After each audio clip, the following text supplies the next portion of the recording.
नमस्कार, मैं माउली हिंदी समाचार में आपका स्वागत है और मैं हूं शेख इस्माइल। कैबिनेट उप समिति के अध्यक्ष डिप्टी सीएम मल्लू भट्टी विक्रमार्क ने स्पष्ट किया है कि मैदानी स्तर पर किसानों से राय लेने और विधानसभा में चर्चा करने के बाद ही రైతు भरोसा योजना को पूर्ण दिशा निर्देशों के साथ लागू किया जाएगा।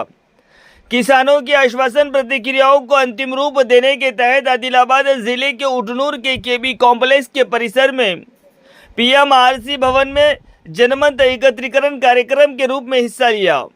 उन्होंने कैबिनेट सब कमेटी के सदस्यों के साथ गुरुवार को आयोजित सेमिनार में हिस्सा लिया। डिप्टी सीएम मंत्री तुमल्ला नागेश्वर राव, पोनुगंटी श्रीनिवास रेड्डी, जिला प्रभारी मंत्री धनसारी सीतक्का, जिला कलेक्टर राजश्री शाह के साथ हैदराबाद से एक विशेष हेलीकॉप्टर में उटनूर पहुंचे। स्थानीय जनप्रतिनिधियों ने पुष्पगुच्छ देकर भव्य स्वागत किया। बाद में आयोजित बैठक में जिला जनप्रतिनिधियों के साथ साथ संयुक्त आदिलाबाद जिले से आए किसानों ने రైతు भरोसा योजना पर अपने विचार उप समिति के सदस्यों के ध्यान में लाया। రైతు భరోసా సమావేశానికి పిలిచేసినటువంటి రైతు సోదరులందరికీ ఈ సమావేశం వ్యవసాయ అభివృద్ధికి అట్లాగే వ్యవసాయ ఉత్పత్తులు చేస్తూ రాష్ట్రానికి దేశానికి వెన్నుముకగా ఉన్నటువంటి రైతాంగ సోదరులకి పంట పండించడానికి ప్రోత్సహించడానికి చేసినటువంటి రైతు భరోసా సంబంధించిన రాష్ట్ర ప్రజలకు ఒక హామీ ఇచ్చాం। రాష్ట్రంలో ఉన్నటువంటి రైతాంగ సోదరులు ఇబ్బంది పడుతూ ఉన్నారు। వారందరికీ కాంగ్రెస్ ప్రభుత్వం ఇందిరమ్మ రాజ్యం రాగానే రైతు భరోసా చేస్తాం ఇస్తాం ఆ ఇచ్చినటువంటి మాట ప్రకారం తప్పనిసరిగా దాన్ని నిర్దిష్టంగా అమలు చేయాలన్నటువంటి లక్ష్యంతోనే ఈ ప్రభుత్వం ఈరోజు రాష్ట్ర వ్యాప్తంగా ఉన్నటువంటి రైతాంగ సోదరులతో అలాగే మిగతా వర్గాల వారితో కూడా అందరితో చర్చించి వారందరి అభిప్రాయాలు తీసుకొని ఏ రకంగా చేస్తే బాగా మేలు జరుగుతుంది రైతాంగ సోదరులకి అనేటువంటి ఆలోచనతో మీ అందరి అభిప్రాయాలు తీసుకోవాలనేటువంటి ఒక మంచి సంకల్పంతో ఈ సభ ఏర్పాటు చేయడం జరిగింది। ఇదే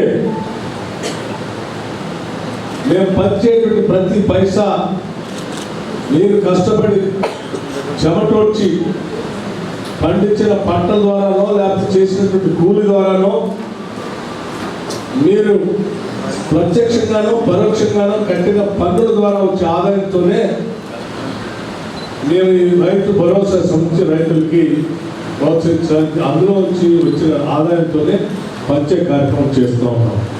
మీ అందరికీ ఆదిలాబాద్ జిల్లాలో ఉన్న రైతాంగ సోదరులందరికీ విజ్ఞప్తి చేస్తూ సెలవు తీసుకుంటాను।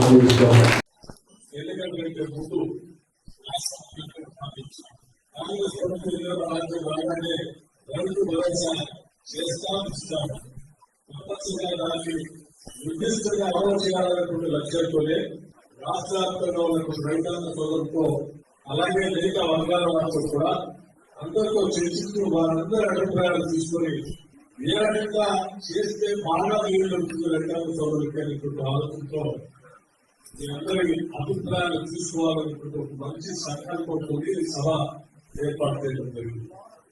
మామూలుగా ప్రభుత్వ పరంగా ముఖ్యమంత్రి గారు రేవంత్ రెడ్డి గారు కానీ వ్యవసాయ శాఖ మంత్రిగా ఉమ్మల నాగేశ్వరరావు గారు కానీ రెవెన్యూ శాఖ మంత్రిగా పొంగల్ శ్రీనివాస్ రెడ్డి గారు కానీ లేకపోతే రూరల్ డెవలప్మెంట్ పంచాయతీరాజ్ మంత్రిగా ఉన్నటువంటి శ్రీపతి గారు కానీ ఇతర మంత్రిమండలి సభ్యులు కానీ మామూలుగా నేను ఎటువంటి నిర్ణయం చేయలేదు, చేయాలని కూడా ఆలోచన చేయట్లేదు। కారణం ఏంటంటే మేము రైతు భరోసా కార్యక్రమం రైతుల కోసం ఖర్చు పెట్టే ప్రతి పైసా కూడా మీ దగ్గర నుంచి పన్నుల రూపంగా వచ్చేటువంటి ఆదాయం మేము ఈ రైతు భరోసా సొంత రైతులకి ప్రోత్సహించడానికి అందులో నుంచి వచ్చిన ఆదాయంతోనే వచ్చే కార్యక్రమం చేస్తా ఉన్నాం। అన్ని జిల్లాల ఆలోచనలన్నింటినీ తీసుకొని క్రోడీకరించి అంతిమంగా చట్టసభలో శాసనసభలో పెట్టి రాష్ట్ర వ్యాప్తంగా రైతులు ప్రజలందరి ఆలోచనలు ఈ రకంగా వచ్చాయి। దీనిపై మనం రోజుగా చర్చించే అంతరంగా శాసనసభ ఈ ఆలోచన ఎవరైనా చర్చించి ఒక రోజంతా ఆ తర్వాత దానికి సంబంధించి విధి విధానాలు తయారు చేసి మీ ఆలోచన మేరకు ఆ పంపిణీ చేసే కార్యక్రమం చేయాలనేటువంటి ప్రజాప్రభుత్వంగా ప్రజల ఆలోచనగా ముందుకు పోవాలనే ఆలోచనతోనే ఈ సభా కార్యక్రమాన్ని అన్ని జిల్లాల్లో ఏర్పాటు చేస్తా ఉన్నాం. ఆదిలాబాద్ జిల్లాలో చాలా అవగాహన సమయంలో ఎన్నికల కంటే ముందు ప్రజాపాలన ప్రజాప్రభుత్వ పాలన తీసుకురావడం కోసం మార్చి 16 ఇదే ఆదిలాబాద్ జిల్లా నుంచి నేను పీపుల్స్ మార్చిని పాదయాత్ర మొదలుపెట్టాను. పిప్పలి గ్రామం నుంచి మార్చి 16 మొదలుపెట్టినటువంటి పాదయాత్ర దాదాపు నెల రోజులు ఈ ఉమ్మడి ఆదిలాబాద్ జిల్లాలో పాదయాత్ర నడిచి ఏప్రిల్ మాసంలో ఈ జిల్లా దాటి పక్క జిల్లాలో ప్రవేశిస్తారు. నెల రోజులు ఈ ప్రాంతంలో ఉన్నటువంటి గిరిజన రైతులు గిరిజనేతర రైతుల సమస్యలు కూడా నేను ప్రతి దగ్గర విన్నాను. మీ అందరి సమస్యలు స్పష్టంగా తెలిసి అయినప్పటికీ మరొకసారి మీరు చెప్పేదాన్ని రాసుకొని ప్రభుత్వంలో దాన్ని అనుగుణంగా నిర్ణయం చేయాలన్నటువంటి ఆలోచనతో వచ్చారు.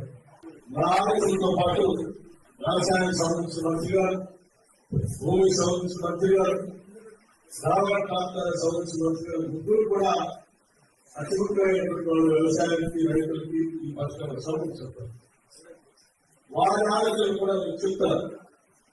దయచేసి మీరు విన్న తర్వాత స్పష్టంగా మీ భావాలు చెప్తారని, మీ ఆలోచన మేరకు, మీ ఆశల మేరకు, మీ కోరికల మేరకు మేము పనిచేస్తామని, దానికి అనుగుణంగానే ముందుకు పోతామని, మా ఎవరికి నిర్దిష్టమైనటువంటి అభిప్రాయాలు రావాలని మేము ఓపెన్ మైండ్ ఉంచామని చాలా స్పష్టంగా ఈ ఉత్తూరు సభ నుంచి రాష్ట్ర ప్రజానికి రైతులు చాలా స్పష్టంగా తెలియజేస్తాము.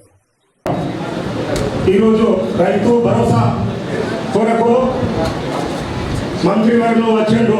దానికి మేము 10 ఎకరాల వరకు ఇవ్వాలని నేను కోరుతున్నాము. వర్షం వస్తేనే పండుతాయి, వర్షం లేకుంటే పండాయి సార్.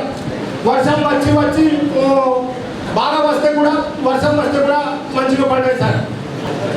వర్షం లేకుంటే ఎండిపోతాయి. ఆసుంటి ఈ జగ్గ భూమి ఉన్నాయి సార్. సగం రైతు బంధు సగం వారికి ఇవ్వాలి, సగం ఈ గరీబులు ఎంత 5 ఎకరాలు 10 ఎకరాలు ఉంటే కూడా వారి గరీబులు సార్. అందుకే దానికి సగం రైతు భరోసా ఇవ్వాలని నేను కోరుతున్నాను సార్. రామ్ రామ్.